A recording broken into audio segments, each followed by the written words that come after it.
Ya, selamat siang semuanya. Terima kasih kepada para pembicara Bening Tirta dan Bu Cindy Priadi yang sudah hadir bersama kita hari ini. Juga Dia Retno, bahwa hari ini kita akan melakukan diskusi terbatas melalui Zoom terkait dengan acara pameran tunggal Dia Retno. Dan tajuk diskusi kita hari ini adalah meninjau metode seni dari sudut pandang ilmiah lintas ranah. Sebenarnya penyelenggaraan diskusi ini kita lakukan dalam rangka merespon atau memenuhi request dari Mbak Diah Retno sendiri, yang mana dia sangat berkeinginan atau memiliki kebutuhan untuk melihat tanggapan atau kritikan dari para pelaku di bidang disiplin ilmiah di luar seni terhadap proyek seni yang dia lakukan sejak tahun 2016 sampai sekarang dengan proyek baru di tahun 2022. Seperti yang kita ketahui bahwa Dia Retno adalah seniman keramik tetapi memiliki fokus pada isu lingkungan, secara spesifik adalah penanganan limbah, khususnya limbah keramik, yang mana terhadap isu itu dia melakukan respon tertentu dengan cara mencoba mengolah limbah itu sebagai sumber alternatif pembuatan keramik. Nah, di dalam proyek pameran tunggalnya ini dia istilahnya beranjak tidak hanya fokus pada memproduksi karya keramik, tetapi lebih fokus mencoba melihat kemungkinan dari alat produksi keramiknya. Dalam hal ini adalah tungku pembakaran. Dan di pameran tunggal ini dia mencoba melakukan eksperimen untuk menguji coba tungku pembakaran yang dia rancang, yang dibuat dari bahan limbah juga, yaitu glass wool. Nah, sebelum kita meminta pandangan Bening Tirta dan Bu Cindy Priadi, perlu saya jelaskan juga bahwa diskusi ini memiliki situasi khusus karena kedua pembicara tidak melihat langsung aktivitas eksperimen yang dilakukan oleh Diartno di Galeri Cemeti di Yogyakarta. Keduanya hanya melihat melalui video dokumentasi dan foto arsip. Jadi perlu kita tekankan bahwa semua argumentasi pendapat yang disampaikan itu harus dimaknai sebagai sesuatu yang memang berdasarkan amatan jarak jauh. Tapi kami kira pendapat-pendapat tersebut tidak akan mengurangi nilai dari opini masing-masing pembicara. Oke, selanjutnya saya akan menyerahkan kepada Mbak Diah Retno untuk mungkin terlebih dahulu memaparkan proyek seni yang sedang kamu lakukan terkait dengan pameran tunggal ini sebelum nanti kita mencoba mendengar pendapat dari Bening dan Bu Cindy. Silakan Mbak Diah. Ya, terima kasih Mas Zikri atas waktunya. Pertama-tama mungkin perkenalkan dulu, nama saya Dia, Mas Bening. Kita belum pernah ketemu, kalau kemarin sama Bu Cindy sempat ketemu sebentar. Nama saya Dia, saya memang dari 2012 itu masuk ke seni keramik dan akhirnya mulai dari 2014 mulai berkarya dan mulai melakukan penelitian di keramik. Nah, sebenarnya ada dua proyek jangka panjang yang sedang saya lakukan. Proyek jangka panjang pertama adalah tahun 2016, di mana saya mengambil tentang limbah tanah liat yang berasal dari pabrik keramik, salah satu pabrik keramik di Yogyakarta yang memang mereka itu memproduksi barang-barang tableware, benda-benda tableware. Nah, perusahaan ini, pabrik ini memang waktu itu tidak mengolah limbahnya dengan beberapa alasan seperti mahalnya produksi, kemudian memang tidak ada SDM untuk mengolah itu, dan akhirnya si limbah tanah liat tersebut hanya menumpuk sampai bertonton di pabrik itu. Nah, pada saat itu tahun 2016 akhirnya saya membeli si limbah tersebut dengan harga yang sangat murah. Kemudian mulai melakukan proses penelitian dan pengolahan. Nah, pada saat itu penelitian yang dilakukan adalah mencari kadar logam berat Pb berdasarkan baku mutu, saya juga mengacu pada baku mutu yang ada di Jogja. Jadi kandungan apa saja yang terdapat di dalam tanah limbah tersebut, kemudian saya masukkan ke lab, kerjasama dengan lab yang ada di UGM, untuk menemukan apa saja sih kandungannya, atau mungkin ada kandungan berbahaya apa yang ada di dalamnya. Nah, singkat cerita, saya melakukan penelitian itu selama 4 tahun, kemudian memang akhirnya proses penelitian itu ditemukan kadar timbal yang kemudian juga pada saat sudah saya olah dan saya bakar lagi juga mengalami penurunan ya sebesar 99,2%. Namun saya pikir itu juga tidak bisa menjadi solusi karena akhirnya saya hanya melakukan remediasi terhadap si limbah tersebut. Nah, tapi goal atau tujuan lain selain melihat kadar apa yang terdapat di limbah tersebut, bahaya apa atau urgensi apa yang ada di limbah tersebut, goal utamanya sebenarnya adalah menjadikan si limbah tanah liat tersebut menjadi alternatif material yang bisa digunakan untuk berkarya keramik. Maka pada saat itu saya membuat semacam beberapa sampel untuk dipadu-padankan dengan teknik-teknik yang ada di keramik. Misalnya sampel A hanya bisa dilakukan dengan teknik ABC. Sampel B dan sampel C itu akan berbeda lagi penanganannya. Jadi pada saat itu memang saya membuat beberapa sampel tanah liat dan akhirnya itu tujuannya adalah untuk membuat karya gitu. Jadi si tanah liat limbah ini diproses kembali, kemudian bagaimana caranya untuk membuat kualitasnya lebih baik lah untuk bisa dibuat karya keramik. Nah itu sedikit cerita tentang proyek tanah limbah. Kemudian di tahun 2022 saya memulai proyek baru dengan mengolah limbah glass wool. Yang sedang saya lakukan adalah mengolah limbah glass wool dan sejauh ini ingin membuat tungku alternatif dengan menggunakan limbah tersebut. Nah, tungku alternatifnya itu yang sedang dipamerkan di Cemeti. Memang ada beberapa kesulitan ya yang dialami pada saat melihat limbah glass wool ini. Ada beberapa yang memang sudah rapuh, pecah-pecah, kemudian memiliki treatment khusus lah. Harus punya treatment khusus untuk menangani limbah tersebut. Nah, dari problemnya sendiri, pertama itu saya memang melihat dari beberapa berita ya.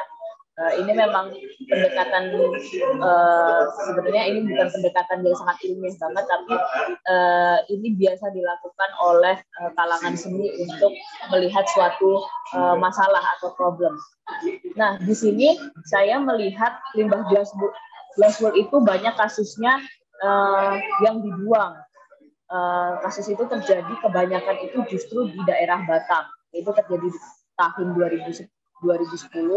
Kemudian juga terjadi di tahun 2012, yaitu ada berita mengenai limbah aku dan glass wool yang dititipkan ke KPLI Kabil.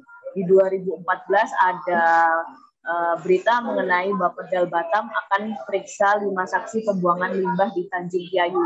Nah, masalah-masalah tersebut semuanya adalah mengenai limbah glass wool. Kemudian, memang pada saat itu saya tidak terlalu concern ya dengan limbah glass wool, terutama ini juga bisa terdapat di limbah-limbah otomotif atau di knalpot. Walaupun saya juga belum tahu apakah kapasitas atau kegunaannya limbah glass wool yang dari knalpot dengan yang ada di tungku itu memiliki kesamaan atau yang di knalpot ini bisa digunakan juga tidak untuk di tungku. Nah, kemudian di tahun 2022 karena saya bergabung juga dengan grup seniman-seniman keramik Indonesia, itu kita kemarin di bulan Maret membicarakan mengenai penanganan limbah yang dimulai dari adanya Mbak Sekar Putih. Dia menyebutkan bahwa ini banyak banget limbah di tempatku, tapi aku nggak tahu harus ngapain. Nah itu juga ternyata disaut ya, dikomentarin juga dengan seniman-seniman lainnya gitu, yang ternyata juga mengalami hal yang sama. Nah akhirnya sebulan kemudian setelah saya membaca chat itu, saya meminta kepada mereka, terutama Mbak Sekar Putih dan Mbak Evi Yonakan, untuk menyumbangkan limbahnya ke saya, menghibahkan limbahnya ke saya. Entah itu mau dibuat apa, ya pada saat itu memang belum terpikirkan begitu. Nah kemudian pada proyek ini salah satu yang terpikir oleh saya adalah membuat tungku dengan menggunakan limbah glasswool. Tentu saja tungku ini adalah tungku alternatif ya, yang mungkin juga tidak sesuai dengan standar SOP pabrik. Kalau misalnya itu akhirnya digunakan untuk membakar barang-barang keramik tableware. Nah, tapi saya ingin membuat tungku alternatif ini untuk berkarya seni, untuk para seniman-seniman lagi jatuhnya, atau baliknya kepada mereka. Kemudian kemarin juga saya sempat membaca juga ya, ada riset tentang pembuatan dinding tahan gempa dengan menggunakan plastik. Mungkin langsung saja ke tungku tersebut.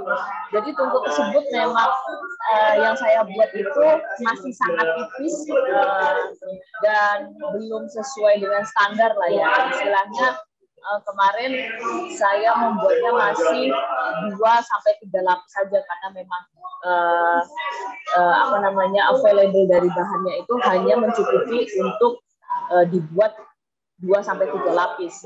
Kemudian pada saat kemarin itu adalah proses pembakaran ketiga, percobaan pembakaran ketiga, dan sejauh ini untuk pembakaran biskuit itu masih mampu gitu ya. Oh ya, ini tentang rumusan. Sebenarnya yang masih ada di yang masih saya pikirkan sejauh ini selain latar belakang yang tadi mempengaruhi adalah rumusannya. Pertama, saya ingin mencari tahu mengenai apa bahaya limbah glasswool itu bagi lingkungan. Kemudian yang kedua, bagaimana cara mengolah limbah glasswool sebagai alternatif material pembuatan tungku. Yang ketiga, apa saja yang harus dicoba pada tungku berbahan limbah glasswool. Dan yang keempat, karya keramik seperti apa yang bisa dihasilkan dengan menggunakan tungku berbahan limbah glasswool. Nah, rumusan-rumusan ini yang kemudian nantinya akan dijawab selama penelitian yang akan saya lakukan. Kemudian untuk metodenya ini masih masih sekedar rencana sih sebenarnya. Metode yang akan digunakan itu saya berkeinginan untuk melakukan tes laboratorium dengan menggunakan metode TCLP sama dan yang kedua adalah eksperimen pembuatan tungku itu sendiri. Nah, mungkin untuk metode yang pertama nanti bisa ditanggapi dan diberikan masukan oleh Bu Cindy dan Mas Bening, karena saya juga nggak terlalu tahu. Selanjutnya, Mas.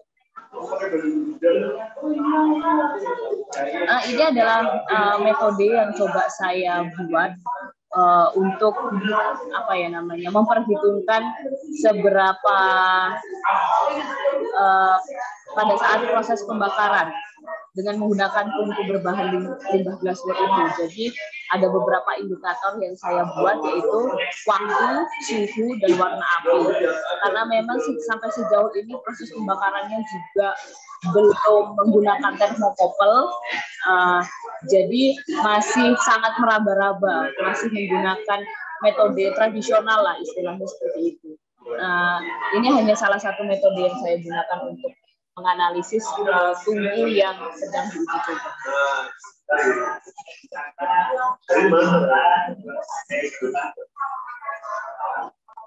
Nah, selain proses kenaikan suhu, saya juga istilahnya juga ingin meneliti bagaimana proses pendinginan suhu di dalam tungku tersebut. Dan ini membutuhkan termokopel ya untuk melakukan pelacakan suhu itu membutuhkan termokopel, tapi juga saya sedang berusaha untuk mencari persewaan lah untuk tungku tersebut karena memang ada keterbatasan keterbatasan kesediaan alat dan keuangan. Next, Mas.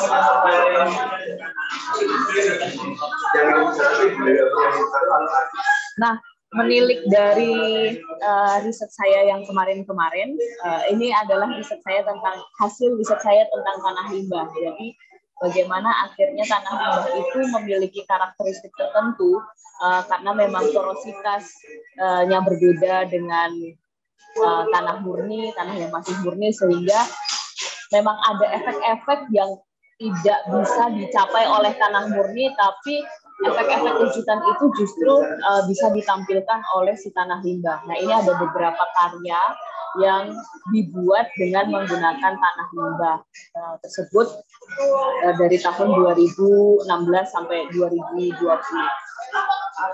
Saya rasa begitu sih untuk perkenalan tentang proyek yang saya kerjakan. Itu Mas Diki, saya kembalikan.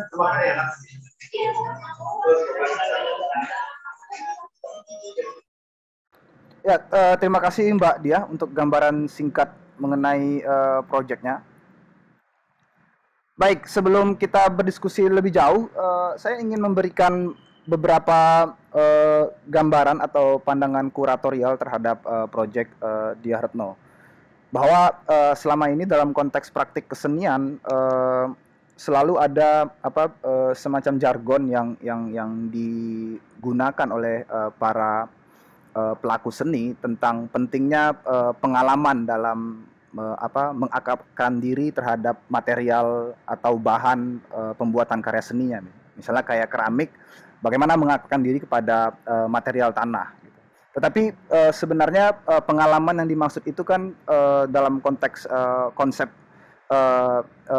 bahasanya itu lebih dimaknai sebagai experiential gitu. Sementara ada bentuk pengalaman lain yang kita kenal dengan pengalaman empiris atau empirical, yang itu melibatkan semacam studi berkelanjutan dengan pencatatan yang rinci untuk melihat progres dari pengalaman itu, sehingga apa yang dialami kemudian bisa diuji coba atau dibuktikan sesuai fakta lapangan. Nah, dalam konteks ini juga perlu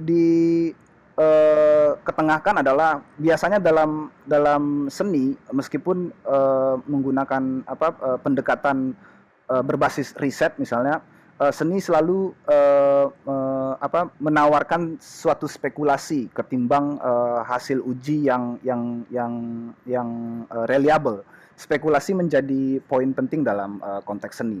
Tetapi kami rasa perlu juga kita melihat bagaimana pandangan-pandangan dari pegiat di ranah disiplin ilmiah melihat inisiatif-inisiatif seni yang mencoba menggunakan riset sebagai basis pengkaryaannya, seperti yang dilakukan oleh Dia Retno.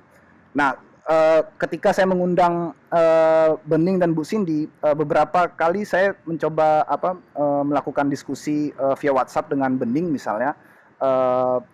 Sedikit latar belakang dari Bening Tirta, selain dia aktif di ranah akademik dan saintifik, dia juga punya pengalaman bersinggungan dengan praktik-praktik kreatif atau praktik-praktik kesenian gitu.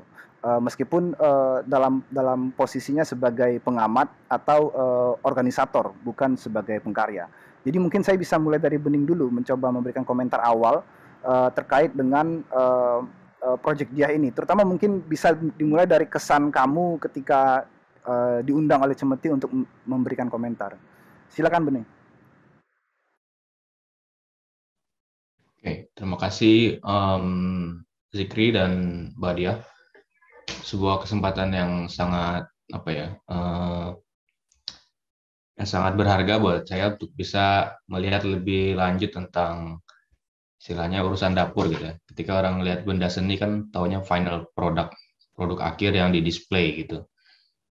Menarik sekali dengan apa namanya penggunaan bahan limbah. Jadi ini berkontribusi juga terhadap ya, terhadap lingkungan dan sustainability. Ini yang kayak saya lebih tertarik dengan proses optimisasi atau proses pembuatan si tungkunya itu sendiri gitu. Karena saya sendiri di dalam riset biasanya menggunakan alat yang sudah bisa diprogram gitu. Jadi misalnya ada tungku atau misalnya hot plate. Jadi kalau tungku kan biasanya panasnya dari 3 dimensi gitu ya. Dan itu biasanya sudah dibeli yang sudah jadi, sudah ada termokapel, bahkan bisa diprogram. Oh dari suhu ruang ke suhu 1000 misalnya, dia naik dalam 30 menit misalnya. Jadi ada bisa diprogram dan itu punya akurasi yang tinggi. Sedangkan untuk tungku yang dibuat sendiri yang menurut saya homemade dan kreatif sekali menurut saya, dan saya lebih tertarik kepada gimana nanti setelah beberapa kali eksperimen nanti Mbak Diah bisa bisa merumuskan, oh tungku ini tuh punya spesifikasi seperti ini, misalnya dia paling cepat mencapai suhu buat membakar earthenware misalnya sampai suhu 900 tuh paling cepat berapa menit gitu. Atau misalnya buat pendinginan dia akan dingin dalam waktu berapa lama, sehingga nanti Mbak ini bisa menjelaskan ini alat yang kita buat, lalu spesifikasinya begini, ini limitasinya, dan nanti misalnya kalau mau barang itu direproduksi, dibuat yang sama, jadi kan itu bisa jadi acuan gitu. Apakah misalnya pengrajin yang lain bisa menggunakan alat yang sama dengan ekspektasi yang sama. Karena kelebihan dari sains itu adalah sesuatu yang predictable karena dia sudah diuji berulang-ulang. Jadi dengan hasil empiris tadi, gimana kita bisa mendapatkan hal yang sama. Misalnya buat yang dari arsip yang diberikan, eksperimen 1 itu Mbak Diah yang sudah melakukan pengukuran suhu gitu ya. Walaupun diamati dengan flame color, warna nyalanya gitu. Terus saya agak melihat yang eksperimen 2 yang oleh orang eksternal, Mas Feros kalau nggak salah namanya, itu ternyata dia melihatnya agak berbeda gitu. Jadi misalnya Mbak Dia ngukurnya, oh ini cuma 700-800 misalnya. Kok kayaknya Mas Feros 900-an gitu. Jadi kayak ada subjektivitas di sana. Sedangkan untuk sains itu cenderung harus objektif gitu. Siapapun yang melihatnya harusnya sama gitu. Tapi mungkin karena alat ukurnya sendiri itu mengandung menggunakan elemen mata sebagai alat ukur gitu ya, terhadap warna nyala yang diderivasi menjadi angka-angka suhu gitu. Nah ini mungkin kedepannya bisa dilihat gitu, apakah dengan kondisi yang sama, misalnya waktu api dibesarkan, waktu api diintip itu sama, dengan perlakuan yang sama, dengan waktu interval yang sama, apakah setiap orang akan mendapatkan reading atau pembacaan yang sama. Nah ini yang menurut saya cukup menarik untuk diuji coba gitu ya. Dan mungkin poin yang kedua tuh yang di salah satu arsip tentang emosi suhu badan terhadap plastisitas si kria basahnya gitu ya. Saya sendiri pernah mempelajari tentang plastisitas ini waktu saya studi di School of Material di Manchester.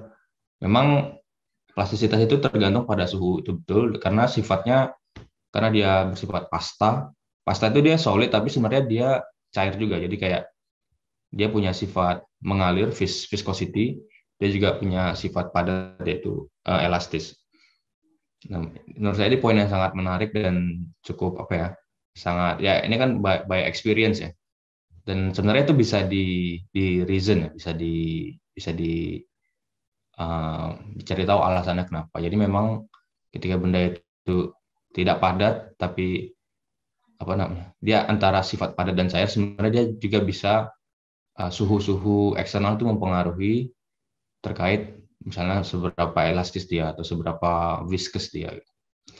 Itu amatan saya buat 2 poin pertama untuk bisa diskusikan lebih lanjut. Terima kasih, Fikri. Ya, terima kasih Bening. Sekarang kita mencoba mendengar pendapat dari Bu Cindy, terutama karena Bu Cindy sudah sempat mengunjungi pameran Tunggal Dyatno di Galeri Cemeti. Tetapi selain itu juga kita mungkin bisa mendengar sedikit tentang gambaran mengenai praktik-praktik ilmiah yang berurusan dengan limbah. Dan berdasarkan yang saya coba lakukan observasi di internet, sedikit mengetahui dari praktik ilmiahnya Bu Cindy itu fokus limbahnya lebih ke air. Mungkin bisa dikoreksi, tapi kalau Mbak Dia kan dia lebih ke tanah. Nah, maksudnya bagaimana itu bisa dibicarakan meskipun berbeda fokus materialnya mungkin, tapi ada beberapa hal yang bisa menjadi masukan buat Mbak Dia. Silakan Bu Cindy. Oke, baik. Terima kasih banyak, sama mengcopy Mas Bening nih, waktu diundang kaget juga, aduh relevan nggak sih gitu ya. Kalau Mas Bening mungkin masih ada praktek-praktek kuratorial dan lain-lain, kalau saya modalnya cuma punya suami di industri keramik, satu grup sama Mbak Dia. Jadi narasumber saya kemarin, saya tanya-tanya dulu sebelum pertemuan hari ini.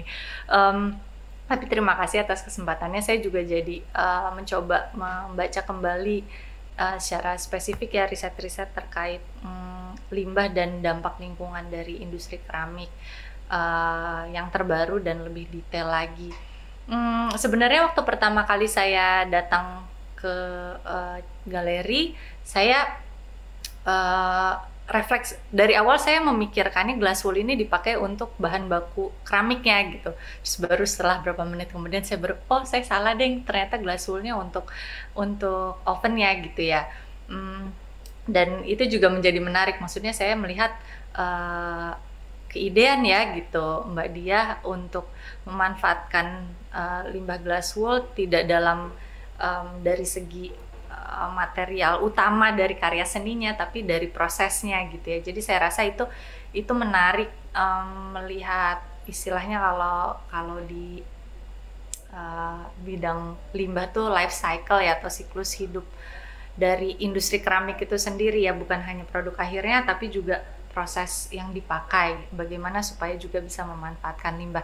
Nah, mungkin yang mungkin ada 2 hal yang saya ingin bukan komentar ya, mungkin membuka diskusi gitu ya. Tadi pertama terkait siklus hidup yang istilahnya tadi saya sempat angkat. Mungkin kalau izin boleh share screen. Jadi boleh ya Mas Zikri, Mbak Dia ya. Ini screen saya sudah kelihatan ya? Sudah kelihatan, Mbak. Oke. Nggak apa-apa loh Mbak aja, aduh gimana nih Mas Zikri.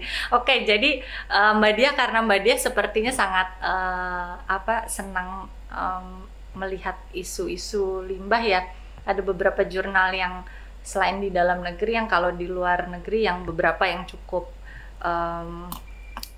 bisa diandalkan lah.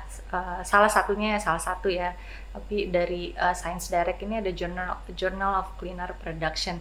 Jadi tadi menyambut yang tadi Mas Bening sampaikan tentang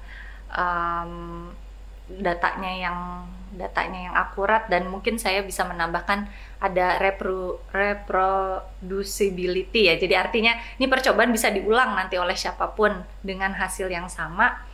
Nah, ini memang biasanya jurnal ini cukup bisa diandalkan. Nah, sebenarnya saya ingin mengangkat life cycle ini Mbak Dia, karena tadi sebenarnya melanjutkan yang sebenarnya udah Mas Bening coba angkat ketika bereksperimen dengan material insulator dari oven yang mungkin tidak semaksimal dari material-material yang konvensional, apakah terus kemudian ada energi yang jadi terbuang gitu ya. Jadi banyak, misalnya tadi kan suhunya naiknya jadi susah ya. Padahal kalau misalnya dilihat di sini, jadi ada satu metode yang dinamakan life cycle assessment ya, atau assessment siklus hidup, di mana sebenarnya dengan metode ini kita mencoba melihat keseluruhan gitu dampak lingkungan dari sebuah produk gitu ya. Nah ini kebetulan dia life cycle assessment dari ubin keramik. Spesifik ya beda gitu ya, ubin di Cina, tapi mungkin ada beberapa bagian yang relatable. Nah memang kalau melihat di life cycle assessment ini ada bla bla bla yang cukup panjang dan mungkin agak membingungkan untuk dimengerti, tapi mungkin kita ngelihat bagian sini ya. Jadi di life cycle assessment itu dia punya seperti beberapa indikator lah dampak lingkungan gitu ya Mbak Dia. Misalnya Mbak Dia kan mencoba melihat aspek dampak lingkungan limbah glass wool gitu ya, yang menumpuk di Batam gitu. Nah kalau kita lihat proses keramik itu kan sebenarnya life cycle impactnya banyak ya. Misalnya kalau kita berbicara climate change, karena ya dari siklus hidupnya mulai dari bahan bakunya ditambang, dibawa ke lokasi, diproses, dibakar gitu, itu semua kan membutuhkan energi gitu ya. Jadi di sini misalnya contohnya dia melihat efek climate change. Terus ada kalau tadi Mas Zikri meng-highlight bahwa saya penelitiannya misalnya di air, betul, misalnya dari proses mulai dari bahan baku sampai digunakan sampai dibuang oleh pengguna ke manapun, ke TPA atau ke sungai dan lain-lain, terus timbul dampak misalnya marine ecotoxicity ya, bagaimana material-material yang kita buang ke lingkungan akhirnya punya dampak ke makhluk hidup di laut, toksisitasnya, atau toksisitas terhadap manusia juga. Jadi intinya dengan life cycle assessment ini dalam in a nutshell, dia mencoba membandingkan berbagai dampak lingkungan meskipun mungkin nggak apple to apple gitu ya. Ini kalau kita lihat karena di 100%. Nah, di sini memang kelihatan kalau misalnya kita berbicara isu climate change gitu ya, yang menjadi isu abad ini gitu, yang perlu kita selesaikan bersama-sama. Memang misalnya dampak paling besarnya ada di direct air emission ya, dari CO2 yang dihasilkan pada saat pembakaran gitu kan. Nah, dari sini sebenarnya makanya saya ingin membawa lagi ke tadi percobaannya. Sebenarnya kan memang dalam setiap pengambilan keputusan, atau tadi Mas Zikri menanyakan gimana sih kalau kita memilih atau memutuskan untuk mengelola limbah gitu ya, itu tuh biasanya pasti selalu ada trade off-nya gitu. Ketika misalnya kita ngomong yang sehari-hari paling dekat dengan kita lah, kita ngomong sampah gitu ya, sampah mudah membusuk itu kan bisa dikompos, bisa dibuang begitu saja, bisa dibikin biogas, bisa ditumpuk aja di TPA atau di landfill gitu. Nah, dari masing-masing itu ada kelebihan dan kekurangan. There's never any one good solution gitu ya. Nah, dengan life cycle assessment ini kita bisa mencoba membandingkan trade-off dari berbagai solusi. Nah, jadi sebenarnya ingin mungkin diangkat isunya, apakah dengan memanfaatkan limbah glass wool yang di satu sisi mengurangi limbah glass wool di lingkungan gitu ya, yang menumpuk, tapi di sisi lain ada resiko meningkatkan emisi CO2 karena tadi pemakaian energinya mungkin tidak seefisien oven konvensional, yang akhirnya jadi meningkatkan dampak climate change gitu. Jadi kalau dari life cycle ini gitu kira-kira cara bacanya. Kita mungkin mengurangi dampak di satu bagian, misalnya tadi limbah glass wool dia mencemari lingkungan di misalnya terrestrial ecotoxicity, tapi dia akan meningkatkan dampak climate change-nya. Nah gitu. Apakah trade-off itu kita pertama sadari, terus kemudian kita mau menerima sebagai konsekuensi yang kita ambil ketika kita misalnya memutuskan untuk menggunakan ulang glass wool ini gitu ya. Ini kan kalau ditarik angkanya ke 100%, tapi sebenarnya kalau ngelihatnya absolut angkanya agak-agak lebih rumit kayak gini gitu ya bacanya. Tapi mungkin jadi bingung, artinya nggak selalu climate change bisa dibandingin gitu ya sama dampak-dampak lain, tapi oke lah, ini mungkin terlalu rumit untuk sebuah diskusi di forum seperti ini. Tapi kira-kira mungkin yang di grafik ini cukup relevan. Itu yang mungkin pertama saya ingin angkat. Kok banyak ya? Tapi terakhir sebenarnya saya mau mengangkat satu hal lagi. Tadi kan sebenarnya mempertanyakan apakah tadi dengan memakai limbah glass wool di proses, tadi saya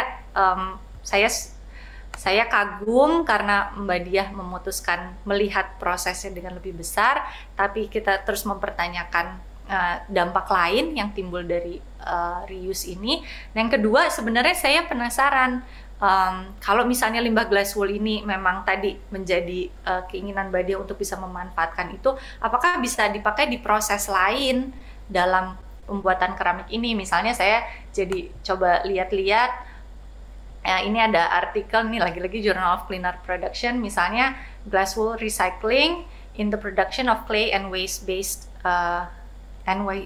ceramics gitu ya. Saya belum baca detail artikelnya, tapi misalnya dia menggabungkan glass wool dengan proporsi 10% dengan material yang berbeda-beda gitu. Terus dia mencoba melihat kekuatannya ini, karena mungkin dalam konteks industrial ya, yang mungkin kalau dalam konteks seni nggak terlalu relevan isu compressive strength ini. Jadi gitu, mungkin jadi dampak, terus kemudian alternatifnya apa bisa dipakai di dalam konteks lain. Tapi saya nggak bisa punya solusinya, mungkin bisa baca papernya bareng-bareng, ini sekedar dilempar untuk diskusi. Terima kasih.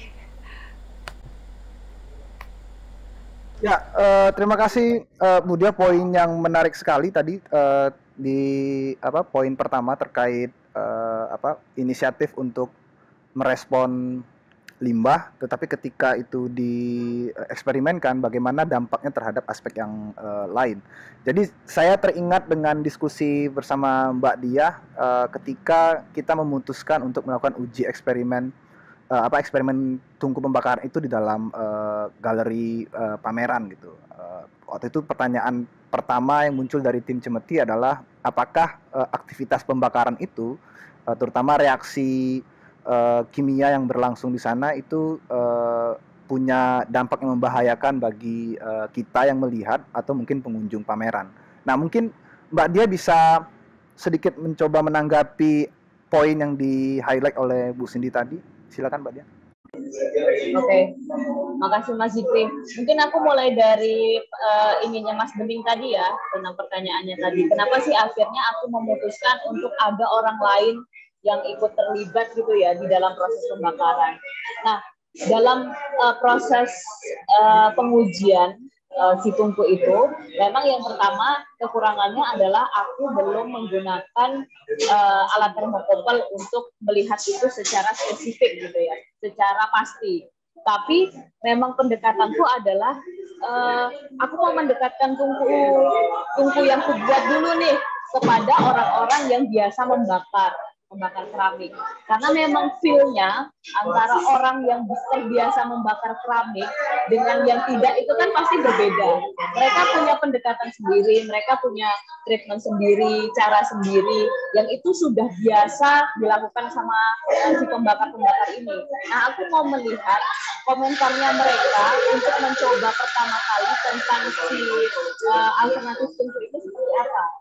Sehingga aku memang memutuskan untuk melibatkan mereka di dalam proses penguji cobaan ini. Walaupun nantinya tetap akan ada metode dengan menggunakan termokopel begitu ya, yang untuk mengukur itu secara pasti. Itu jawaban untuk Mas Bening. Kemudian untuk Mbak Cindy sendiri tentang yang pertama, ya pasti akan ada CO2 gitu ya yang kemudian akan keluar dari si tungku itu. Ya, dalam percobaan pertama itu memang CO2 yang dihasilkan dari tungku itu tuh mungkin terlalu banyak dibandingkan dengan tungku yang biasanya aku pakai gitu. Nah, justru dari situ aku mau mengetes tentang kebocoran dari si glass wool tersebut, karena kan emang density-nya akan berkurang. Kemudian pasti porositasnya atau lubang-lubangnya akan lebih membesar dan si lapisan dari si glass wool itu lebih tipis daripada glass wool yang baru begitu. Nah, setelah aku melihat apa yang terjadi di proses pembakaran pertama begitu ya, dan memang ada beberapa titik mengalami kebocoran, yang itu juga bisa ditandakan pada saat itu dengan keluarnya CO2 di di beberapa titik itu. Kemudian ada evaluasi tentang cara untuk memperlakukan si limbah glasswool itu tadi. Misalnya setelah proyek yang dicemati ini selesai, si tungku tersebut akan dibongkar lagi, kemudian si limbah tadi akan dipres sehingga densitinya lebih padat. Kemudian solusi paling cepat dari percobaanku yang pertama kemarin adalah aku menambal beberapa bagian dengan glasswool yang lain sehingga meminimalisir kebocoran yang sudah ada tadi. Itu yang pertama. Kemudian yang kedua tentang alternatif pengolahan limbah glasswool dengan cara yang lain. Nah, karena mungkin serpihan-serpihan dari limbah glasswool itu juga bakalan ada, walaupun nanti metodenya akan di-press dan lain-lain, tapi pasti akan ada serpihan-serpihan yang lain. Nah, aku juga sudah kepikiran sih untuk menggabungkan sekian persen, misalnya 1 atau 2% dari si limbah glasswool tadi ke dalam ke dalam ramuan glasir atau formula tanah liat yang fungsinya nanti bisa menggantikan kaolin untuk mempertahankan si tanah ini atau si glasir ini agar suhunya bisa tetap tinggi. Begitu, Mbak Cindy. Ya, terkait dengan recycling limbah, ada satu hal yang sebenarnya menarik saya kira untuk dibicarakan bersama gitu. Terkait dengan fenomena industri keramik. Di beberapa liputan media massa disebutkan bahwa industri keramik itu kan industri yang terbilang dalam tanda kutip ramah lingkungan karena dia tidak punya dampak yang besar. Tetapi salah satu yang melatar belakangi proyek-proyek seni yang dilakukan oleh Mbak Dia adalah dia mencoba melihat bahwa jargon ramah lingkungan itu sebenarnya salah satu dalih dari praktik industri saja, bahwa bagaimanapun dia mempunyai dampak tertentu buat lingkungan atau kehidupan manusia, sehingga inisiatif untuk melakukan penelitian terhadap material keramik itu menjadi penting dalam proyek Mbak Dia. Tetapi dalam obrolan sebelum diskusi ini dilakukan dengan Bening, Bening juga punya pandangan terkait dengan praktik kimiawi yang berurusan dengan keramik atau tembikar, bahwa waktu itu kalau tidak salah disebutnya tidak berdampak cukup besar buat kerusakan lingkungan. Mungkin Bening bisa mencoba memaparkan itu, konteks yang dimaksud oleh Bening apa, dan kemudian bagaimana Mbak Diah kemudian akhirnya memilih untuk memutuskan melakukan penelitian itu. Jadi kita bisa mendapatkan titik temu dari isu tersebut. Mungkin silakan Bening. Oke, sebenarnya buat yang diskusi di awal ya dengan Zikri tentang dampak lingkungan industri keramik itu sebenarnya ketika ngomongin limbah gitu kan, itu tadi Mbak, akhirnya hari ini saya dapat gambaran kalau ternyata aspek limbah yang ingin coba dijawab atau disambut di dalam proyek ini ada 2 berarti ya. Atau dalam proyek Mbak Cindy, pertama tentang glasswool tadi untuk bahan insulator dalam tungku, dan yang kedua tadi limbah dari pabrik diuji tentang toksisitasnya, terus juga ternyata bisa dimanfaatkan untuk ternyata dia punya sifat seni tersendiri yang tidak bisa dimunculkan oleh material yang fresh, yang baru gitu. Kalau dampak lingkungan itu sebenarnya aspeknya luas, seperti tadi sudah disentuh oleh Mbak Cindy gitu ya. Misalnya dampak lingkungan Mbak Dia,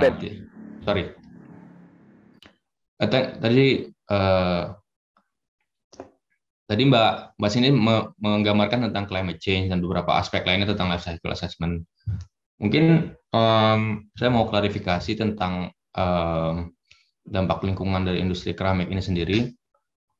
Kalau kita lihat dari cycle-nya, tentunya bahan bakunya adalah dari tanah gitu ya. Terus tanah itu diambil, dikeruk.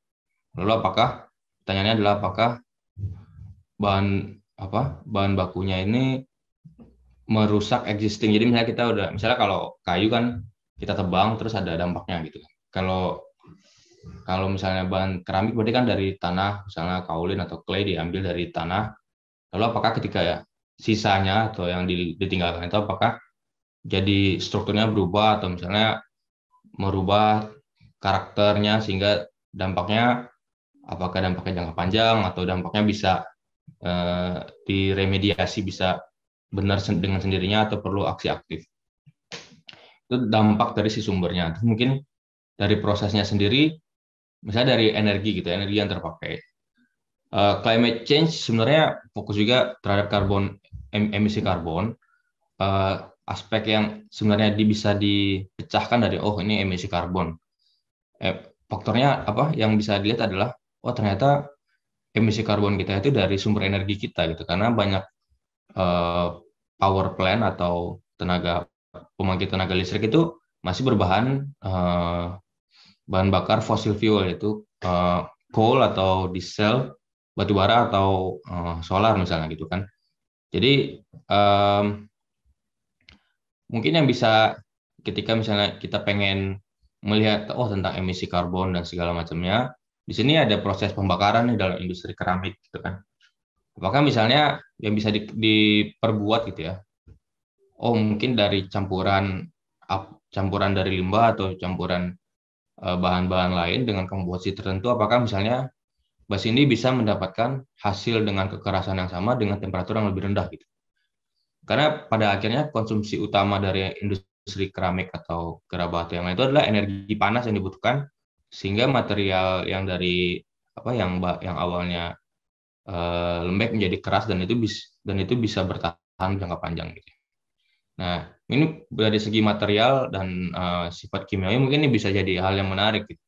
Misalnya dengan eksperimen Mbak Diah dengan campuran limbah plus bahan biasa dan tambahan-tambahan lain, setelah dioptimisasi, misalnya Mbak Diah bisa mencapai kekerasan yang sama, bisa membuat produksi keramik yang sama kekerasannya dengan suhu yang lebih rendah. Mungkin itu jadi aspek yang lebih menarik dan itu bisa berkontribusi juga. Ternyata keramik yang biasanya misalnya untuk earthenware yang misalnya 800 sampai 1100 gitu, itu yang tipikal, dia misalnya dengan campuran tertentu dan limbah, dia bisa menggeser itu gitu. Misalnya dari biskuit naik sedikit tuh udah jadi keramik misalnya. Ini yang menurut saya ini jadi satu kontribusi gitu.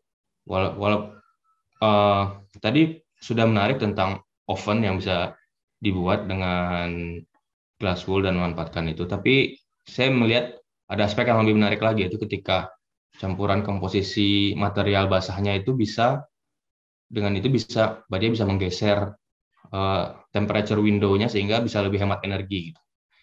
Itu salah satu masukan dari saya dari segi kimiawi ya dan komposisi material, karena dengan campuran kita bisa memodifikasi karakter properti atau karakter material, dan itu dengan harapan bisa bermanfaat, bisa berkontribusi misalnya dengan tadi merendahkan atau menurunkan temperature window yang dibutuhkan untuk membuat keramik itu sendiri. Jadi saya ingin mengklarifikasi tadi tentang ramah lingkungan itu sendiri gimana, apakah melihatnya dari bahan bakunya, pengambilan bahan bakunya, terus dampak dari area yang diambil tanahnya gitu kan. Kayak misalnya di beberapa daerah di Jawa sendiri kan sebenarnya ada warga yang nggak senang ketika misalnya ada industri yang mengeruk misalnya entah itu semen atau bahan-bahan tertentu dari tanahnya yang sehingga merusak ekosistem, misalnya kembali ke limbah atau misalnya jalanan rusak karena industri yang masif dan segala macamnya. Jadi kita bisa melihatnya dari berbagai macam, dan mungkin salah satu usulan dari saya itu bagaimana memanfaatkan limbah dan sedikit modifikasi dan percobaan empiris sehingga bisa menggeser, bisa mengurangi penggunaan energi dalam industri keramik. Gitu Zikri kurang lebihnya. Ya, terima kasih Bening. Mungkin Mbak Dia bisa cerita Mbak terkait dengan limbah keramik yang selama ini kamu temui fenomenanya sebagai keramikus gitu. apakah limbah-limbah itu memang tidak terkelola, kemudian kamu punya ide untuk meresponnya. Tentu dalam praktik kesenian skalanya tidak seperti yang kita bayangkan skala industri keramik gitu. Jadi mungkin kamu bisa punya gambaran dari pengamatanmu selama ini tentang itu. Ya, sebenarnya hal-hal yang disebutkan sama Mas Bening tadi sudah aku lakukan sih. Maksudnya pada saat aku 2016 mulai mencoba berkarya dengan tanah limbah, bereksperimen dengan tanah limbah itu, formula-formula yang selalu aku gunakan atau aku buat itu 90% pasti menggunakan tanah limbah, 10%-nya menggunakan campuran lain untuk mendukung atau untuk memodifikasi lah tadi bahasanya, modifikasi dari si tanah tersebut biar kualitasnya tetap sama nih dengan kualitas tanah yang murni. Nah, dari sebenarnya itu sudah aku lakukan dan untuk pembakarannya sendiri waktu itu yang biasanya aku lakukan itu matangnya antara 1150 sampai 1200, maksimal itu 1200 karena di atas 1200 itu kayak tanahnya udah terlalu hitam dan mungkin hampir leleh gitu ya. Jadi aku seringnya main di suhu 1180 sampai 1200, maksimal segitu. Dan ya memang yang kamu bilang tadi itu pertanyaan yang mungkin beberapa orang juga sempat tanyakan sama aku juga tentang bagaimana akhirnya penambangan tanah ya yang digunakan untuk industri atau digunakan untuk pengrajin lah yang membuat keramik. Dan sampai saat ini sebenarnya aku nggak tahu itu jawabannya seperti apa. Maksudnya kalaupun apakah pada saat ditambang si tanah itu terus kemudian si tanah itu ketersediaannya akan bagaimana di masa depan, aku juga nggak tahu.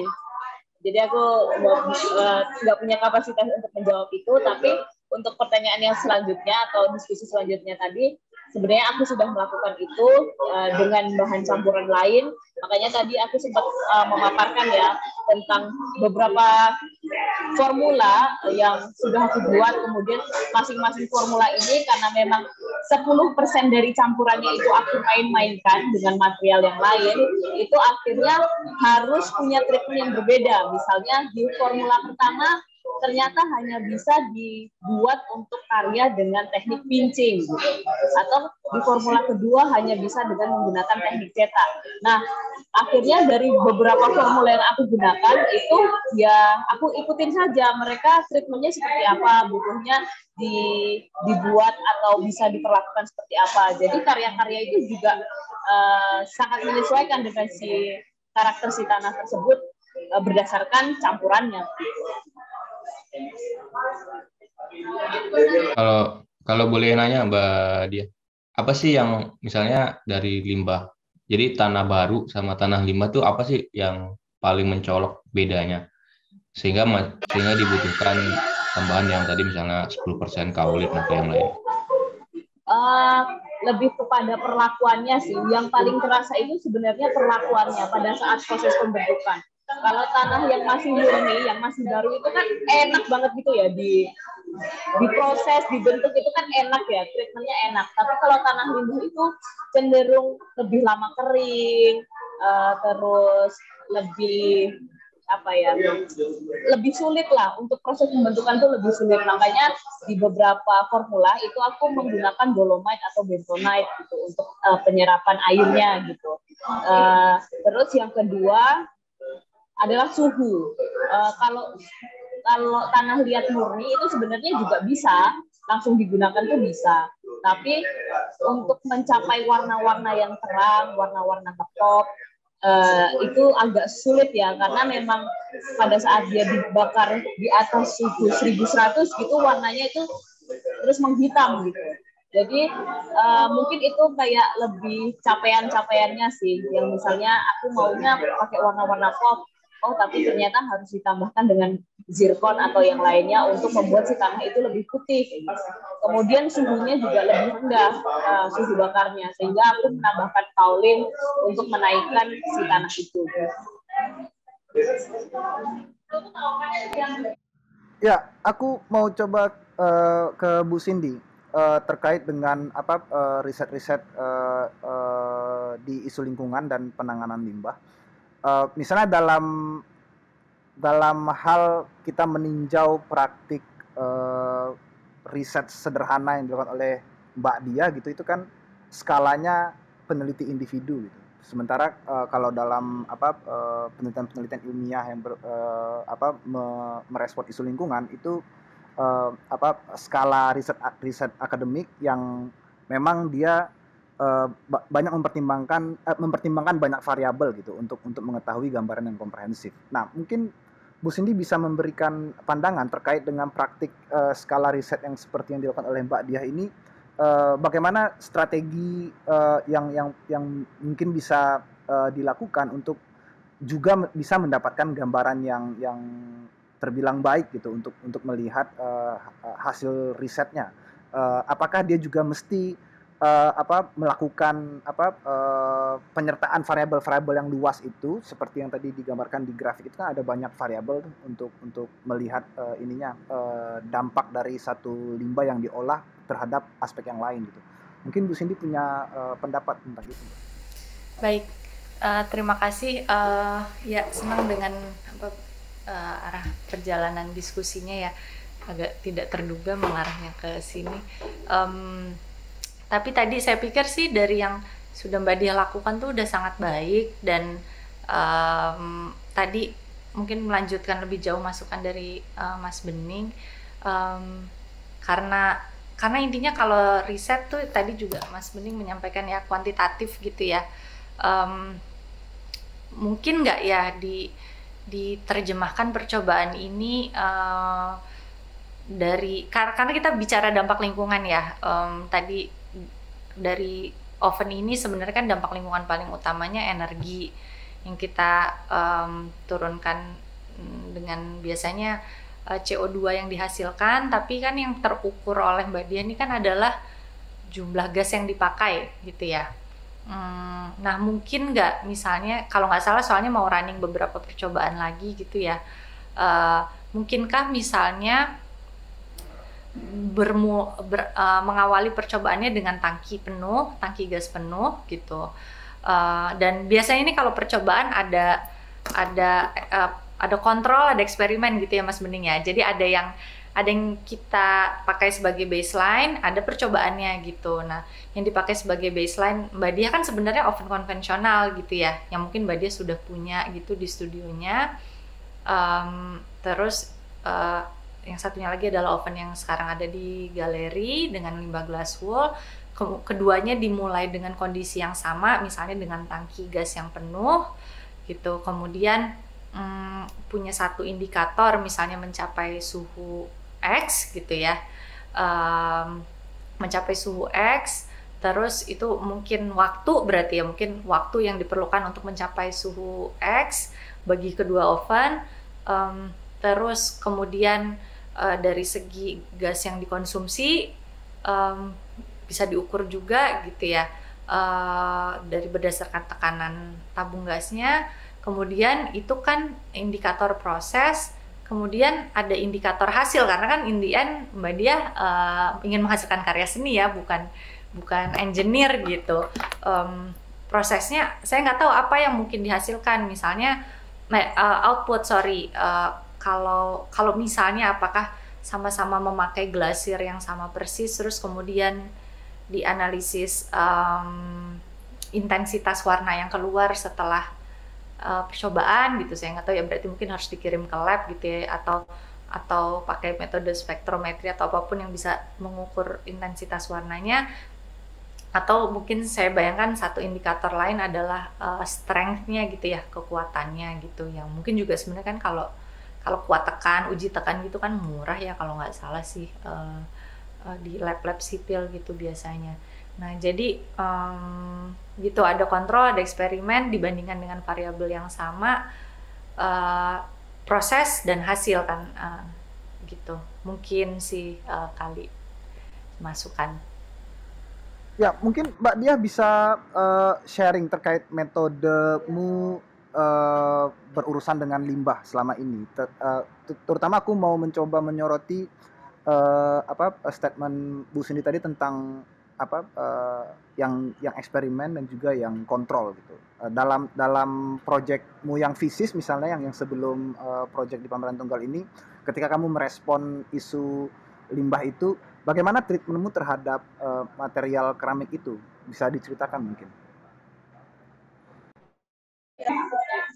Ya, untuk idenya Mbak Cindy tadi itu sebenarnya sangat mungkin ya untuk dilakukan. Tapi mungkin aku cerita sedikit tentang kondisi sekarang yang terjadi. Sebenarnya tungkuku itu ukurannya tidak sama. Jadi tungku percobaan ini lebih kecil. Jadinya kalaupun misalnya nantinya bisa membandingkan, harus mencari tungku dengan ukuran yang sama. Tapi itu sangat mungkin dilakukan. Cuman itu bakalan menjadi rencana ya. Kalau sekarang tidak mungkin dilakukan sih. Tapi terima kasih atas masukannya. Kemudian apa Mas tadi tentang apa Mas Indri?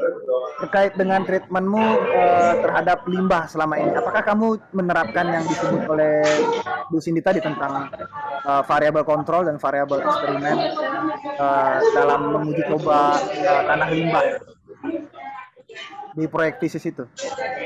Di proyek fisis itu sebenarnya ada beberapa variabel ya. Yang pertama itu adalah tentang tanah itu sendiri. Jadi formula tanah itu, untuk satu formula itu aku menggunakan cara triaxial blend untuk mencampurnya. Jadi 10%, jadi 90% tanah limbah, 10%-nya itu kan campuran. Nah, misalnya di formula pertama aku hanya menggunakan 3 campuran, tapi bagaimana caranya 3 campuran ini memenuhi untuk 10% tadi. Nah, setiap variabelnya itu aku bagi dengan menggunakan triaxial blend. Kemudian dari masing-masing hasil campuran itu kemudian dibuat semacam pilihan gitu ya. Tes fisiknya aku waktu itu menggunakan pilihan karena yang pertama selain bisa mengukur plastisitas, aku juga mau menggunakannya sebagai tes warna. Jadi karena variabelnya tadi akhirnya berbeda-beda, tes warnanya pasti atau hasil bakarannya pasti akan berbeda-beda. Sehingga pada saat itu sekitar ada 300-an tes fisis dengan variabel persenan yang berbeda-beda dan pembakaran yang berbeda-beda, menghasilkan output yang berbeda-beda pula gitu, yang akhirnya bisa dibandingkan. Karena waktu itu sempat aku susun gitu kan di tembok untuk dilihat gitu bagaimana akhirnya perbedaannya berdasarkan suhu, berdasarkan materialnya itu tadi gitu Mas Diko. Ya, sebelum kita ke poin terakhir yang ingin aku tanyakan ke Mas Bening dan Bu Cindy, kebetulan di sini kan ada audiens lain ya, di luar pembicara dan Mbak Dia, itu Mas Fauzi Kamal, yang kita ketahui juga dia aktif di ranah keramik. Aku kira mungkin Mas Fauzi bisa memberikan komentar sedikit terkait dengan proyeknya dia, yang kamu selama ini juga bergiat di ranah keramik, di desain produk, mungkin punya pandangan yang bisa dibagi dan bisa kita bicarakan bersama-sama. Silakan Mas. Oh iya, makasih Mas Zikri. Oke, jadi sih, waktu pertama kemarin kebetulan ikut ke Jogja juga dan melihat pamerannya Mbak Diah itu memang sama ya kayak Cindy tadi ya, reaksinya kagum gitu ya, karena sebenarnya profesi studio keramik ini kan sudah cukup menantang ya, prakteknya itu sendiri gitu ya, membuat keramik yang yang supaya bisa jadi bagus, baik, menggunakan bahan-bahan dan alat dan sarana yang ada dapat diakses oleh pepria atau keramikus dengan skala studio ini itu sudah cukup menantang gitu itu sendiri. Dan apalagi di sini ditambah oleh Mbak Diah itu ada misi lingkungan gitu yang sangat-sangat mulia gitu. Jadi ya pertama kali memang kagum gitu ya, memang ada visi dan misi lingkungan itu yang kemudian diwujudkan dalam ekspresi karyanya gitu ya. Sebenarnya kalau mungkin melihat dari teman-teman studio keramikus lainnya gitu ya, dengan atau tanpa sengaja gitu memang ada praktek-praktek penggunaan barang bekas atau sisa industri itu lazim gitu ya dilakukan ya. Jadi memang ibaratnya tuh kita studio-studio ini tuh mendapat remah-remah gitu ya dari industri besar yang kemudian kita pakai untuk membuat itu, baik tadi limbah tanah liat seperti disebutkan oleh Mbak Diah, maupun plat bakar bekas, maupun gelas wool bekas gitu ya. Jadi dari sisi itu tuh sudah memang praktek yang lazim gitu. Tapi yang saya kagum gitu ya dengan Mbak Diah itu dibawa lebih jauh gitu ya, dan dengan kesadaran penuh dan menjadi elemennya dalam ekspresi membuat karyanya gitu ya. Kan kebetulan mungkin kalau saya gitu sama teman-teman yang membuat tableware gitu, kita ada keterbatasan si cangkirnya ini perlu kurang lebih mulus lah, nggak ada pinhole, nggak ada crackling gitu, nggak ada crawling, dan harus bisa dipakai secara baik gitu ya, secara permukaan mulus gitu ya. Tapi mungkin karena Mbak Diah ini juga keramik itu sebagai medium ekspresi gitu ya, itu mempunyai kebebasan sendiri gitu ya dalam membuat permukaannya gitu ya, yang nggak harus halus gitu ya, tapi ketika ada proses ada jejak-jejak prosesnya yang muncul dalam keramiknya gitu ya, kayak waktu saya kan sempat ngobrol menampung glasir bekas semprot gitu ya, terus kemudian dibakar gitu, dan itu mempunyai, dan setiap dalam proses reclaiming glasir sisa itu dijadikan glasir untuk semprot lagi, kan ada kotoran yang terbawa dan mungkin akan muncul gitu ya, itu menjadi jejak gitu ya di dalam hasil akhir karyanya, dan menjadi wujud medium ekspresi juga. Itu menurut saya sangat menarik gitu, apalagi disampaikan gitu ya dalam pameran, dipresentasikan dalam pameran yang sangat bagus gitu ya, kayak di Cemeti gitu ya. Dan harapan sih memang bisa memberikan kesadaran gitu ya bagi audiensnya gitu ya, bahwa sebenarnya keramik yang nggak mulus sih nggak apa-apa juga gitu, masih bisa dipakai gitu ya. Karena saya rasa itu agak ada nyambung ke isu lingkungan juga tuh, mungkin ada standar ekspektasi dari konsumen keramik tuh yang mungkin nggak sepenuhnya masuk akal gitu, yang mengingat kondisi iklim seperti ini gitu ya. Ketika kita lihat pabrik keramik itu reject-nya bisa sampai 30%, itu kan sia-sia banget gitu ya, semua energi, semua bahan yang sudah digunakan untuk bikin ribuan cangkir, tapi ada misal bikin 1000 cangkir, ada 300 cangkir nih yang disebutnya reject gitu ya. Itu kan tidak masuk akal gitu ya. Mungkin semoga dengan lewat proses berkarya dan ekspresi karya dari Mbak Diah ini bisa menyadarkan gitu ya, bahwa nggak apa-apa juga pakai keramik yang nggak sempurna gitu ya. Kita tetap bisa menghargai itu sebagai sebuah karya gitu ya, dan bisa digunakan sama aja gitu sebenarnya, baik-baik aja gitu. Kayak kita nih di rumah, kayak karena saya memproduksi keramik juga gitu ya, biar semuanya barangnya juga barang reject-nya Kadura gitu. Pada akhirnya seperti itu. Mungkin itu dari saya, Mas Zikri, Mbak Diah. Selamat ya ngomong-ngomong pamerannya. Ya, terima kasih Mas Fauzi atas pendapatnya. Mbak Dia mungkin bisa paparkan terkait imajinasimu di masa depan dengan proyek tungku pembakaran ini. Akan kamu bawa kemana ini tungku? Karena tungkunya kayaknya mobile, bisa dibawa kemana-mana. Ya, aduh, nggak muluk-muluk dulu deh, nanti Mbak kecewa. Jadi untuk sejauh ini yang masih jadi impianku adalah bagaimana akhirnya mengoptimalisasi penggunaan tungku ini yang dengan bahan limbah glass wool itu tadi. Gitu aja sih Mas. Ini aku boleh nggak bertanya sama Mbak Cindy atau Mas Bening atau sama Mas Fauzi? Boleh, boleh. Ada rasa penasaranku sebenarnya. Kalau di penelitian di seni itu kan bisa saja output penelitiannya itu kan berupa tulisan dan berupa karya seni gitu ya. Dan itu yang sejauh ini atau selalu kulakukan. Tapi kalau misalnya di bidangnya Mbak Cindy atau Mas Bening, ada nggak sih penelitian yang akhirnya outputnya itu kayak nggak tahu nih mau buat apa gitu, dan itu bisa diproyeksikan ke proyek seni gitu? Ya, terkait dengan pertanyaan Mbak Dia itu juga berhubungan dengan apa yang ingin saya tanyakan sebenarnya. Selama ini kan dalam praktik kesenian yang memang menggunakan kata riset sebagai salah satu pendekatan mereka gitu.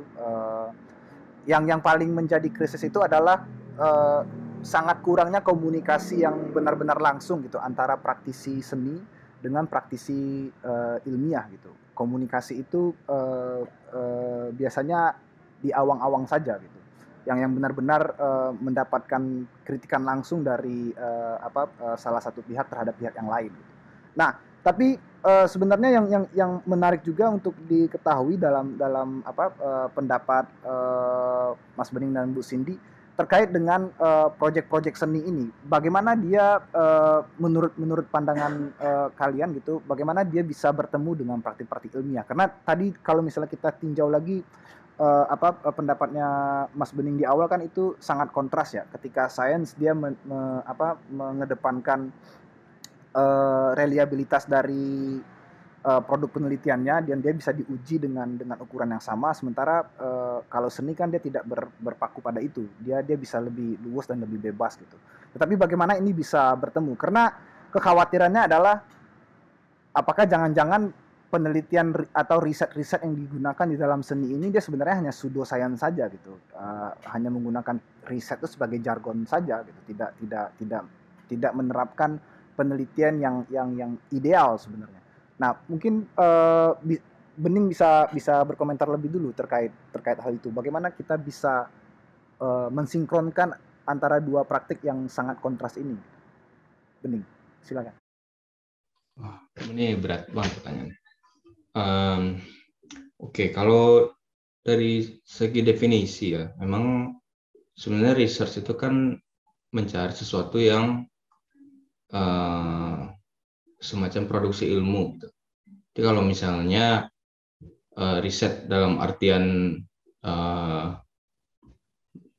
mencoba mencari tahu metode misalnya, metode baru misalnya, jadi kita berkontribusi untuk ilmu atau untuk pengetahuan gitu. Jadi kalau misalnya tadi Mbak Diah datang punya ide, kita mau bikin tungku homemade gitu ya. Apa sih kontribusi keilmuannya gitu? Mbak Diah dengan kebaruan apa yang ilmu apa yang menjadi kontribusi, misalnya komposisi material limbah plus ABC dengan persentase segini tuh kontribusinya apa? Misalnya kita bisa menggeser suhu jadi lebih rendah gitu. Tapi memang dari penjelasan Mbak Dia tadi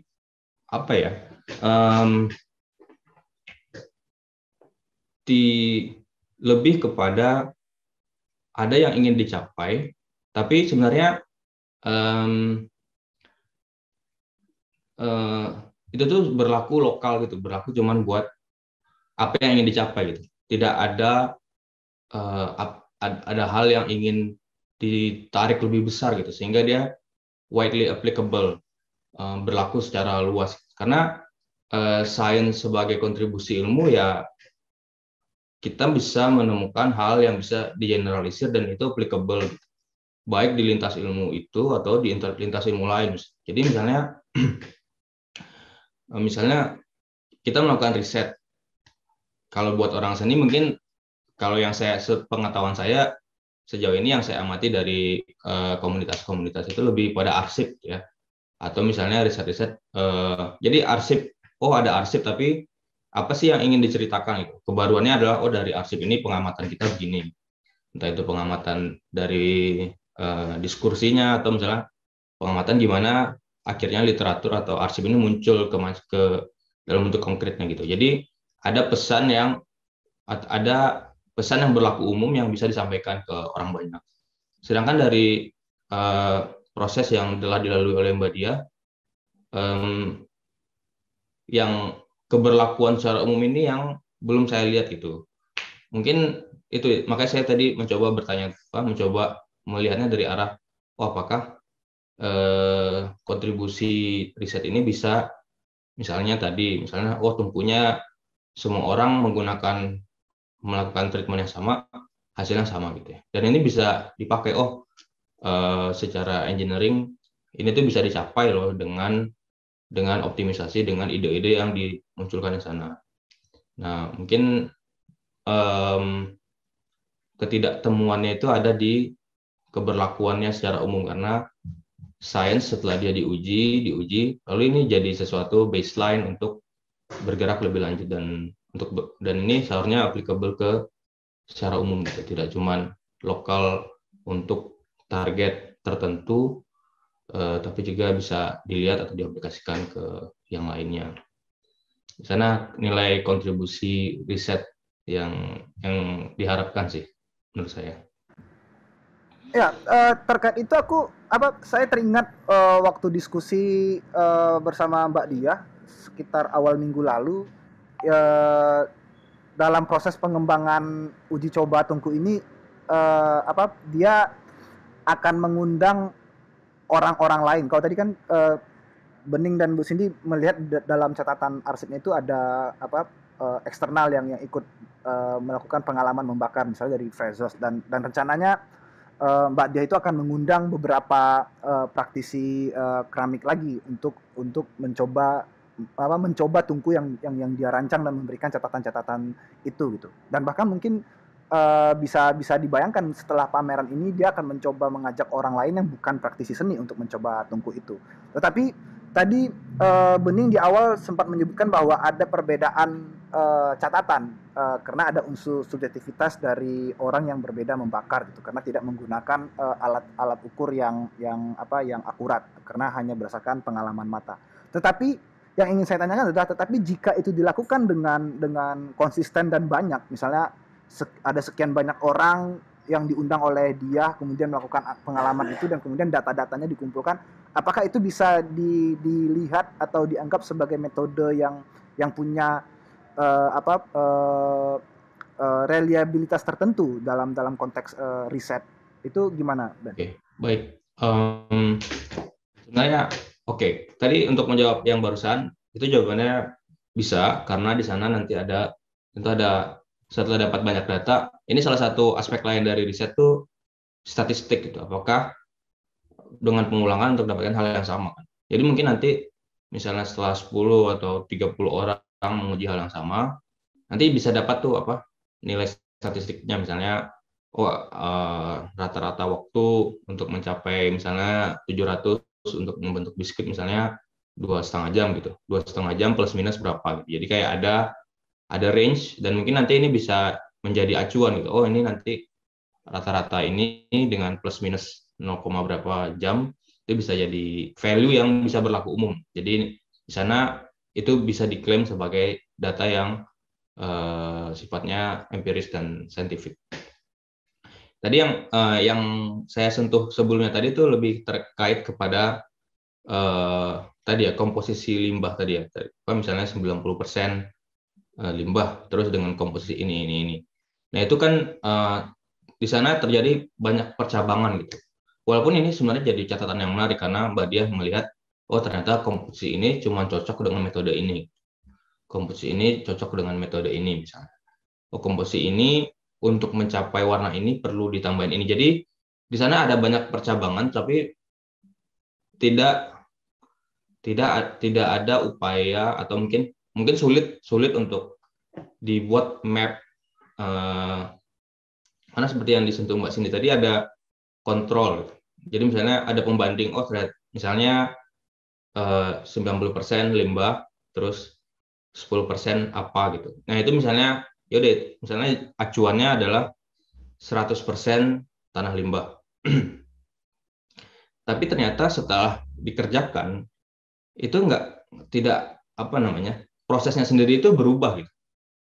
Jadi biasanya untuk riset itu other things are set fix gitu, kayak yang lainnya konstan, terus variabelnya 1 atau 2. Kalau udah ada 2 variabel, nanti ada melihat variabel mana yang lebih dominan, variabel mana yang kurang dominan. Nah untuk yang paling mudah, yang paling basic itu ya udah variabelnya cukup 1, misalnya 100% tanah limbah dibandingin dengan 90% limbah, 10% kaolin misalnya. Nah itu aja dibandingin dulu gitu. Nanti next-nya 90-10 dibandingin sama 90-55. Jadi kayak ada per tahapnya. Oke, jadi kontrol eksperimen. Oh ini udah jadi baseline nih. Jadi misalnya eksperimennya jadi baseline baru, ya udah. Ini jadi kontrolnya. Terus apa sih yang mau diubah? Misalnya kaulinnya dikurangin, ditambahin zirkon atau ditambahin limbah glasum. Jadi ada pembanding sehingga step by step-nya itu bisa di-track gitu. Dan mungkin kalau misalnya eksperimennya jadi ada matriks, misalnya ada 3 material dibandingkan dengan 3 komposisi, itu akan jadi lebih ribet sih karena nanti perlu diolah secara statistik. Saya tidak begitu paham secara statistik karena sejauh ini akan lebih mudah akan lebih convince, meyakinkan kalau evidence kita itu ya udah satu variabel, terus outcome-nya apa gitu. Itu akan jauh lebih mudah daripada multivariabel dan nanti perlu jumlah percobaan yang lebih banyak sehingga argumen itu lebih solid secara statistik. Ya, terima kasih Bening. Ya, ke Bu Cindy terkait pertanyaan yang tadi Bu, mengenai sinkronisasi antara praktik kreatif seni dengan penelitian ilmiah atau praktik-praktik ilmiah yang lain. Oke, iya mungkin pertama ini yang aku bikin kagum banget adalah bahwa Mbak Diah nggak takut untuk meng-approach proses berkeseniannya dengan pendekatan ilmiah gitu ya. Setelah hidup berdampingan dengan suami saya yang kalau di kampus dari fakultas seberang gitu ya, sebelahan sebenarnya, cuman kayaknya two worlds apart gitu kelihatannya.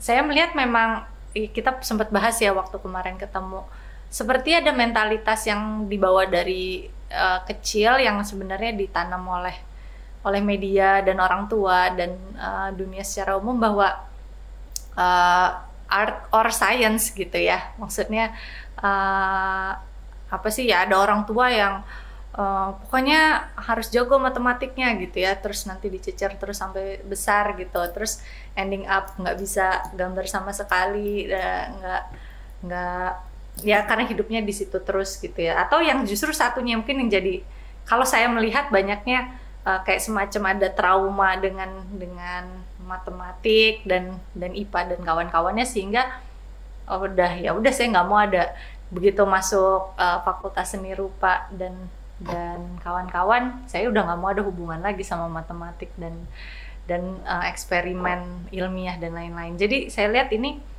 sangat penting, perlu ada proses di mana masing-masing mencoba bertemu di tengah gitu ya, maksudnya rekan-rekan kesenian mencoba memakai metode ilmiah dalam prosesnya. Dan tadi saya senang banget juga pertanyaan Mbak Diah, terus bagaimana kemudian teman-teman di komunitas yang scientific ini bisa lebih berkesenian gitu ya.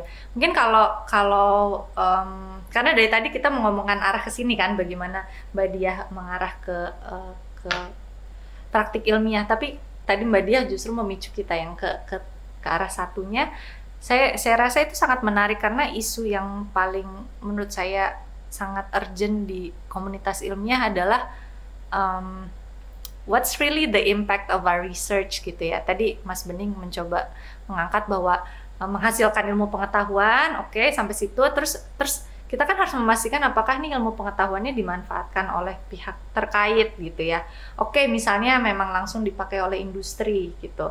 Tapi kan kita pengen nih ilmu pengetahuan berdampak bagi masyarakat gitu. Terus sejauh apa sih sebenarnya praktik ilmiah ini memang menyentuh masyarakat gitu ya kan. Kalau di kampus nih kita harus ada istilahnya pengabdian masyarakat gitu ya, supaya komunitas ilmiah ini grounded gitu ya. Tapi kadang-kadang seringkali ya cuman formalitas gitu ya, apalah gitu ya, ke desa mana terus melakukan satu pelatihan terus selesai. Nah, kalau saya lihat core-nya nih justru di mana komunitas ilmiah dan kesenian bisa bekerja sama adalah dengan mensupport proses diseminasi karya-karya ilmiah gitu ya. Jadi tadi Mbak Dia nanya kan kalau komunitas ilmiah itu menghasilkan paper gitu ya. Terus kalau ditanya emang siapa sih gitu ya yang baca papernya gitu kan. Kadang-kadang ada paper udah ditulisnya setahun jungkir balik, terus pas dilihat ya Allah cuma disitasi sama 2 orang gitu kan. Sedih banget, mendingan gak usah ditulis sama sekali gitu.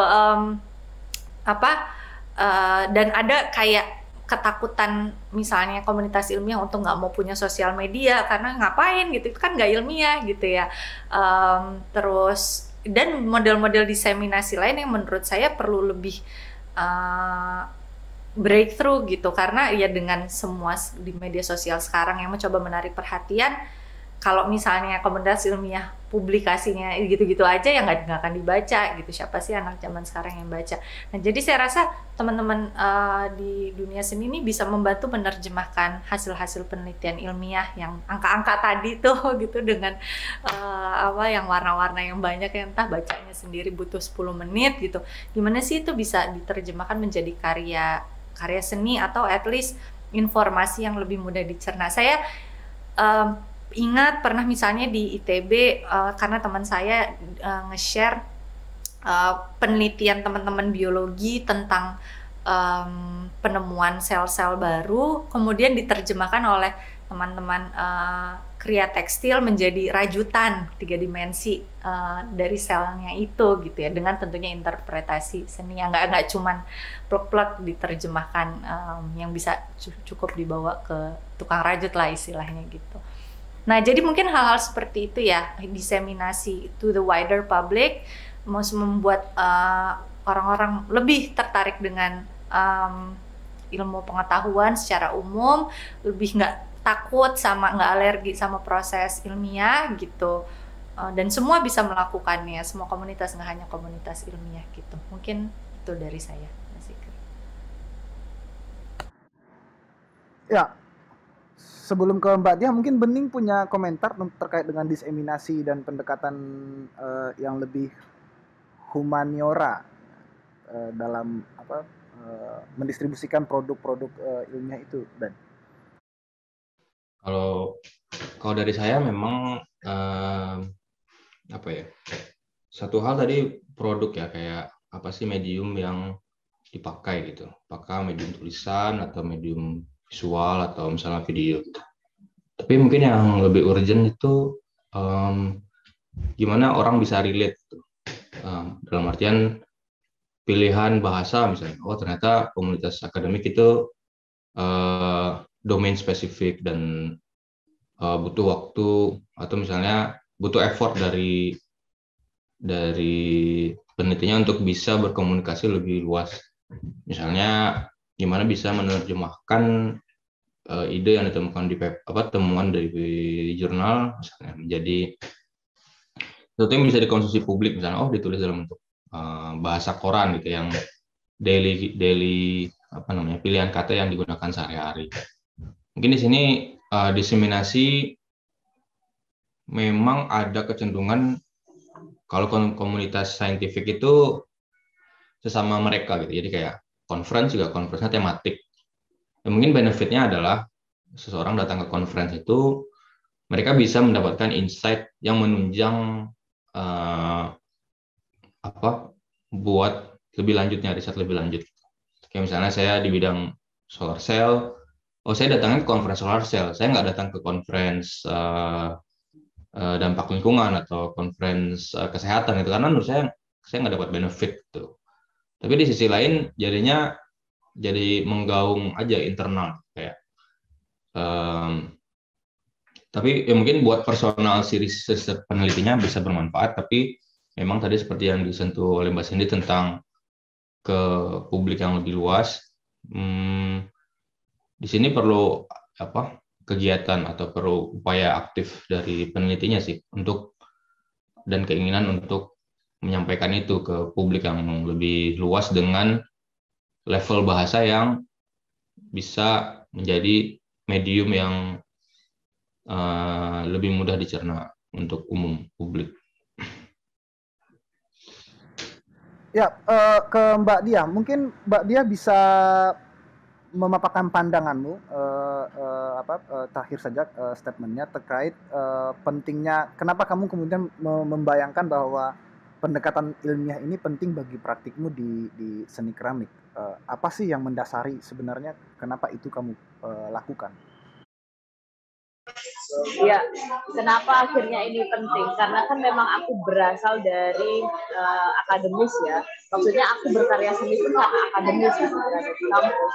Nah, kecenderungan yang kulihat pada saat itu adalah kebanyakan teman-temanku itu akhirnya mengambil atau berkarya seni dengan segala sesuatu yang figuratif. Sedangkan dengan keterbatasanku waktu itu, karena memang aku juga baru masuk seni, aku mencoba mencari kekosongan nih sebenarnya. Apa sih yang sebenarnya kosong di keramik? Kemudian aku mencoba mengisinya. Begitu. Ya salah satunya tentang pengolahan material itu tadi.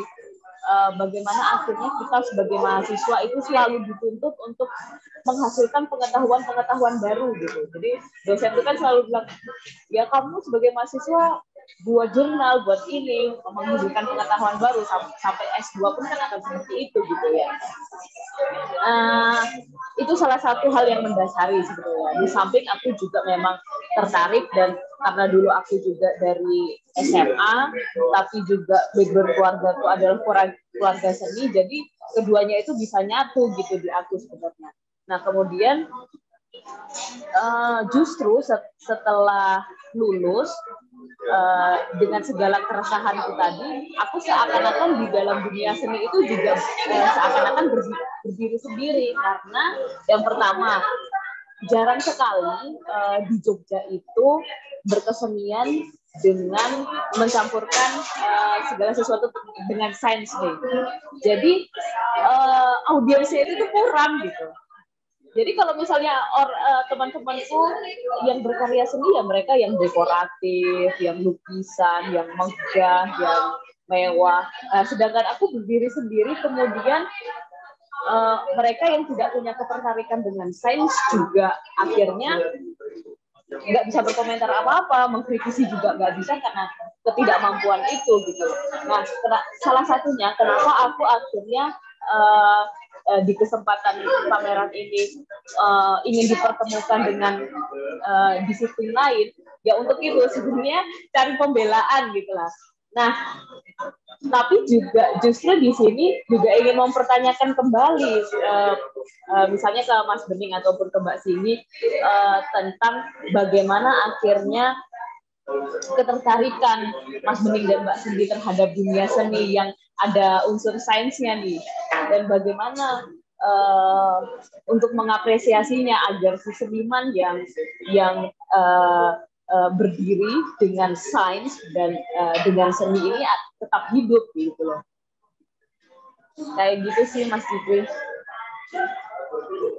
Ya, kita sudah sampai di penghujung waktu.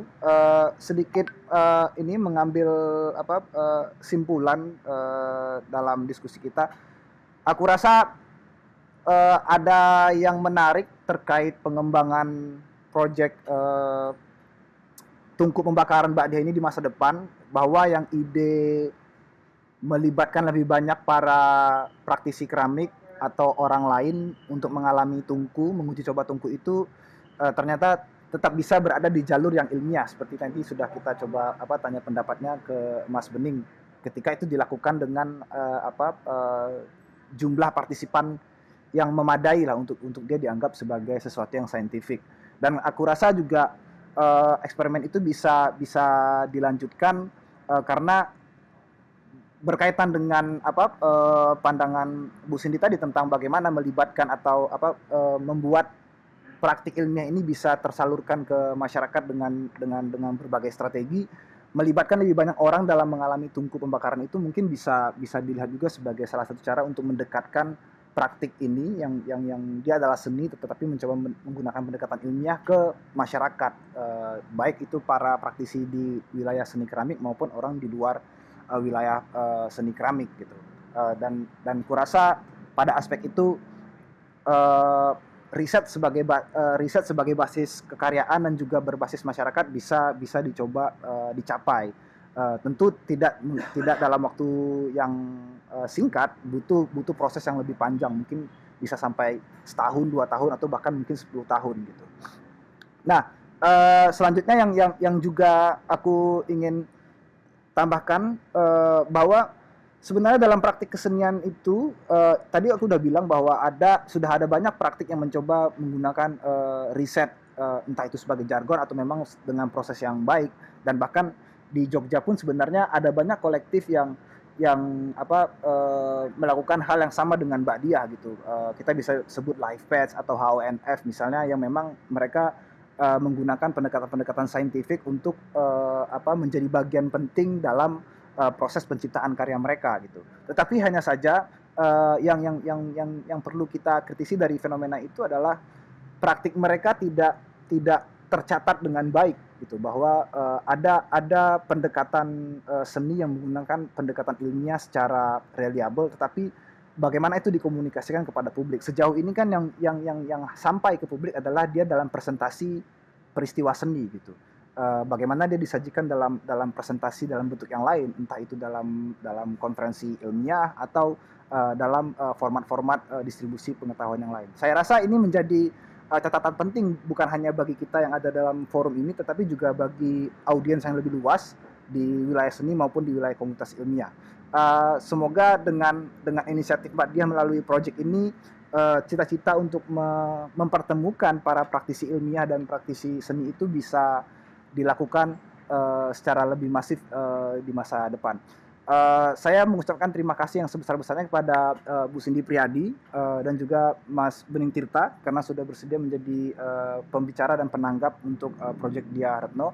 Juga kepada Diah Retno, selamat untuk pameran tunggalnya, dan semoga proyek ini bisa berlanjut terus dan menghasilkan kontribusi dan ilmu pengetahuan yang baik bagi masyarakat. Juga kepada Mas Fauzi Kamal yang juga kebetulan ada di sini menyimak diskusi kita. Tadi sebenarnya mau nambahin sih, kayak silakan.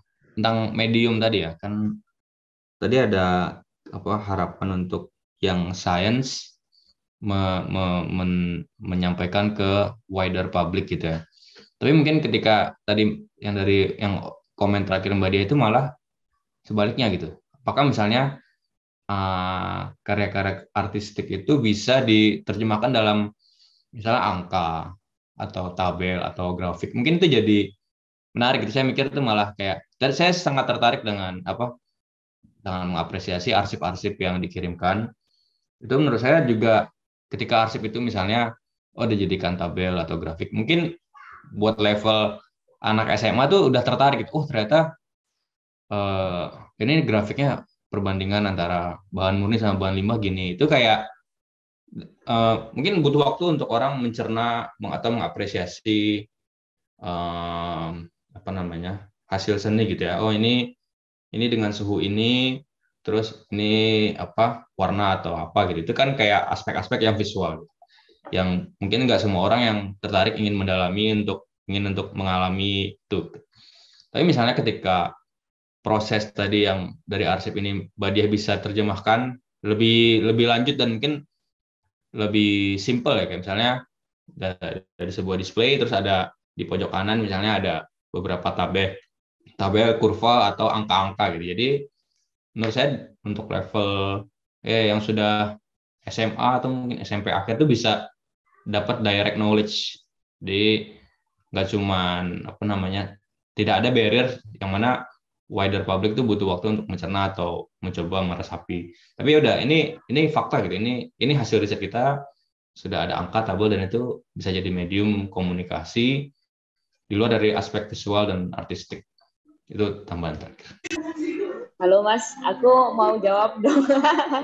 Ada Mas, tabel, grafik itu semuanya ada semua. Aku pada saat mengolah tanah limbah itu semua kucatat dengan menggunakan tabel dan grafik.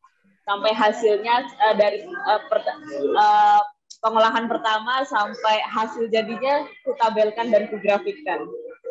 Itu tinggal dijadikan visual sederhana, pelengkap deskripsi karya gitu. Jadi ketika ada anak SMA datang, oh ternyata ini.